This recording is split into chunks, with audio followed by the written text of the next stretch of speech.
What is pleonasm and how to avoid it? Have you ever found yourself using more words than necessary to express a simple idea? This is known as pleonasm, and it can clutter your communication. Pleonasm comes from the Greek word meaning excess or too much. It refers to using extra words or phrases that do not add any new meaning because the idea is already implied. For instance, saying free gift is pleonastic since gifts are typically free. Similarly, I heard it with my own ears is redundant because hearing inherently involves using ears. There are two main types of pleonasm. The first is syntactic pleonasm, which includes unnecessary grammatical elements that do not change the meaning of a sentence. An example is saying more better, which is incorrect because better already implies a comparison. The second type is semantic pleonasm, where words repeat the same idea. For example, end result is redundant since a result is always the end of something. Pleonasm often happens unintentionally, especially in everyday speech.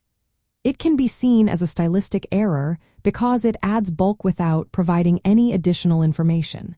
However, some writers use pleonasm deliberately for emphasis or rhythm, particularly in literature or speeches. To avoid pleonasm, focus on choosing precise words and eliminating redundant phrases. Here are some practical tips to help you.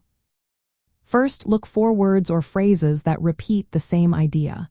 For example, past history can simply be history, and advance reservations can just be reservations.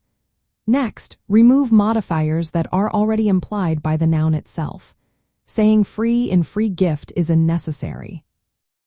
Another useful step is to simplify expressions by cutting unnecessary qualifiers.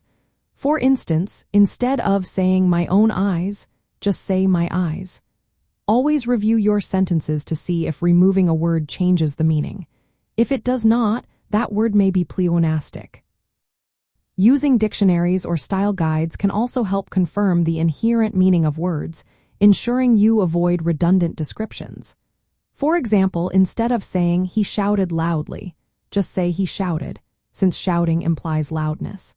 Similarly, instead of she descended down the stairs, simply say she descended the stairs. In essence, pleonasm is a form of redundancy in language where more words than necessary are used. By avoiding pleonasm, you can improve clarity and precision in your communication, making sure every word adds value to your message.